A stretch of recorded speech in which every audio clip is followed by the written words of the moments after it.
Good morning. সকাল সকাল একটা ভিডিও। কালকে যে নৃসিংহদেবের পুজো ছিল সেখানেই আমরা গেছিলাম দিদির বাড়িতে। তো আমি আজকে অনেকদিন পর শাড়ি পরলাম, মনে হলো একটু শাড়ি পরি। এই যে আমার পুচকুটা রেডি হয়ে গেছে, ও আজকে তাড়াতাড়ি চলে এসেছে। তো দেখো, মানে বাইরে বেরোনোর জন্য আর ভুতে যাওয়ার জন্য তার কত এক্সাইটমেন্ট, ভু ভু করছে। তার ভু এত পছন্দ। এই যে আমার টুকটুকটা বসে পড়েছে বাইকে পাপার পেছনে। পাপা হলে তো আর কিছুই লাগবে না তার সে গাড়ি দেখতে দেখতে চলে যাবে।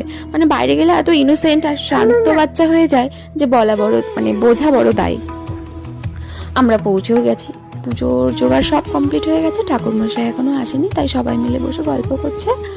আর এদিকে আমি ঢুকলাম, এদিকে গুলগুলি চলে এসেছে। আমরা একসঙ্গেই এসেছি, ওরা টোটোতে এসেছে। এই যে ঠাকুরমশাই চলেও এসেছে, পুজোটাও কমপ্লিট শেষের দিকে। পুজোতে বসে পড়েছিল অনেকক্ষণ, বেশ ভালো অনেকক্ষণ ধরে পুজো করলেন ঠাকুরমশাই। আর আমরা সেই পুজোটা দেখলাম সবাই মিলে।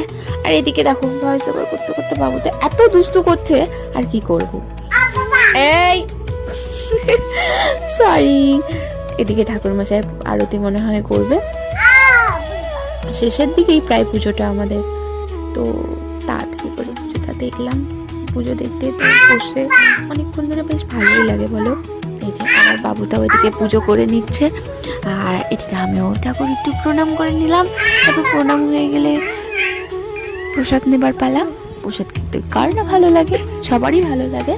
তাই প্রসাদও খেয়ে নিলাম। তারপরে আমরা সবাই মিলে রাত্রেবেলা টুকটুক করে বাড়ি চলে এলাম। টাটা।